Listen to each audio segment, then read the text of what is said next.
ကိုပြောင်းလို့ထလာတဲ့ပထမဆုံးနေ့မှာတင်ကျမဟာလူကုန်ကူးသူရဲ့လက်ထဲကနေရွာထဲမှာအစင်းရဲဆုံးလူပြိုကြီးစီမှာအစေခံအဖြစ်ရောင်းစားခံလိုက်ရပါတယ်။သခင်ဆိုသူကလည်းဘာမှမရှိအိမ်မှာအိုးတလုံးပဲရှိပြီးနေတိုင်းတောဟင်းရွက်ဟင်းချိုရီကျဲကျဲကိုပဲတောက်နေရတာပါ။ဘိုက်စာလို့အပြင်ထွက်တောင်းစားပြီးတော့လဲရွာသားတွေကမြင့်ကန်ကျမကနှက်ဖို့ပါလာတာဆိုပြီးခဲနဲ့ပေါက်မောင်းထုတ်ကြပါတယ်။ဒါပေမဲ့ဒီခေတ်ကလူတွေတခုမသိတာကပြောင်းဘူး။အာလူနဲ့အာလူမြစ်တွေရဲ့ထွက်နှုံးဟာကြောက်စရာကောင်းတော့အောင်မြင့်နေဆိုတာပါပဲ။ကျမကအရင်ဘဝမှာစိုက်ပျိုးရေးတက္ကသိုလ်ကဒေါက်တာဘွဲ့လွန်ရထားတဲ့သူဆိုတော့ရွာဘေးကမြေရိုင်းတွေဟာမကြခင်မှာကျမတယောက်တည်းအတွက်ရွှေတောင်ငွေတောင်ဖြစ်လာတော့မှာပါ။နွားလဲပေါ်မှာလိုက်လာတော့ကမြင်းညောင်ရိုးတစ်စစ်စစ်နာနေတော့မှငါအိမ်မက်မက်နေတာမဟုတ်မှန်းသိလိုက်ရတယ်။လူကုန်ကူးတဲ့သူကရောင်းဝယ်ရေးစာချုပ်ကိုကင်ထားပြီးကျမနာမည်ပေါ်မှာလက်ဝဲနှိပ်ထားတဲ့သွေးဆက်တွေက6တောင်6နေပြီ။သူကကျမကိုတရွေးနဲ့ထွေးပြီးအထုပ်ကိုကန်ချလိုက်တာမြေကြီးထဲမှာလူးလိမ့်သွားတာပဲ။အထုပ်ပွင့်သွားတော့စီစိန်ဆက်ကူထုတ်လေးတစ်ထုပ်ထွက်လာတာနဲ့ရင်ဘတ်ထဲအမြန်ထည့်လိုက်ရတယ်။အဲ့ဒါကျမရဲ့ရတနာဆိုတာသူတို့မသိကြဘူး။ကြောက်ဖြိုကခြေတစ်ဖက်ထောနဲ့နဲ့ကျမကိုလာခေါ်တယ်။လက်ထဲမှာ3နှစ်ပတ်လုံးစုထားတဲ့ဇီးတီ6တဝက်လောက်ကိုတင်တောင်းလိုမျိုးလာပေးတာ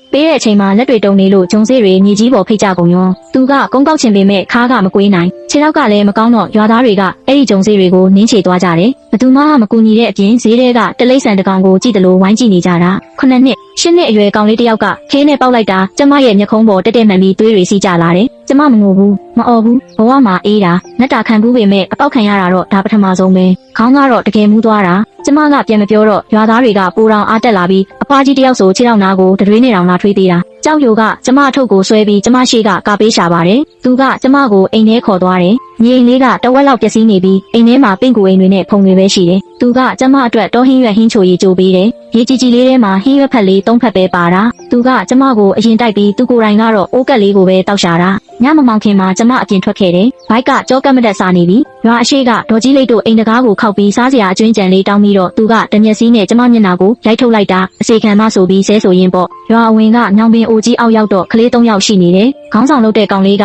ကျမလက်ထဲကိုကြက်ဥအရွယ်ခဲတစ်လုံးလာထည့်ပေးတယ်ကျမကကိုကာကွယ်ဖို့ပေးတယ်မှတ်နေတာဒါပေမဲ့ခဏနေတော့ရွာထဲကကလေးတွေအကုန်ထွက်လာပြီးကျမကိုခဲနဲ့ဝိုင်းပေါက်ကြတာသူတို့ကကျမကိုကိုယ့်လက်ထဲကခဲနဲ့ကိုအရင်ထိခိုက်အောင်လုပ်ခိုင်းတာဒါနဲ့ကျမလည်းလက်ထဲကခဲနဲ့အဲ့ဒီကောင်လေးကိုပြန်ပေါက်လိုက်တော့သူတို့ထွက်ပြေးသွားကြတယ်ကျမရွာနောက်ဘက်ကတရေကုန်းလို့ခေါ်တဲ့နေရာကိုပြေးသွားလိုက်တယ်အဲ့ဒီနေရာကလွန်ခဲ့တဲ့အနှစ်30ကလူ6ယောက်ငတ်သေးဘူးလို့ဘယ်သူမှမစိုက်ပျိုးရဲတဲ့နေရာကျမမြေကြီးကိုစမ်းကြည့်လိုက်တော့စိုးထိုင်းစားရှိတယ်နေအောင်လဲကောင်းကောင်းရတယ်ကျမရင်ဘတ်ထဲကစီစိန်စက်ကူထုတ်လေးကိုဖြန့်လိုက်တယ်အထဲမှာပါတာတွေကပြောင်းဖူးစေအချောက်တဆုပ်အမြောက်ထွက်နေတဲ့အာလူ3လုံးနဲ့ညှိုးနေပေမဲ့မတည်သေးတဲ့အာလူမြင့်တွေပဲနှစ်ခုကျမရဲချလိုက်မိတယ်ဒီမြေကြီးပေါ်မှာငါပြန်ပြီးဘဝတစ်ထူထောင်နိုင်ပြီဆိုတာသိလိုက်လို့ပဲအိမ်ပြန်ရောက်တော့ကြောက်ရိုကတကားဝမှာစောင့်နေတယ်ကျမမျက်နှာကဒဏ်ရာကိုမြင်တော့သူစိတ်မကောင်းဖြစ်နေရှာတယ်နေရတာခက်ရင်မနှက်ပြန်တခြားသူစီပြန်ရောင်းခိုင်းပေးမယ်တဲ့ကျမဘာမှပြန်မပြောဘဲအာလူ3လုံးကိုသူ့ရှေ့ချပြလိုက်တယ်မနှက်ပြန်မူးမလင်းခင်ပေါက်တူးကင်ပြီးတရေကုန်းကိုသွားမယ်လို့ပဲပြောလိုက်တယ်မနှက်ခင်းမှာပေါက်တူးကိုထမ်းပြီးထွက်လာခဲ့တယ်မြေကြီးကတော်တော်မှပေမဲ့တူးလိုက်ရင်အောက်မှာအဆိုတက်ရှိတာမြင်နေရတယ်တနေ့လုံးတူးလိုက်တာလက်တွေမှာအရေးကြီးမှုတွေပေါက်ကုန်ရေ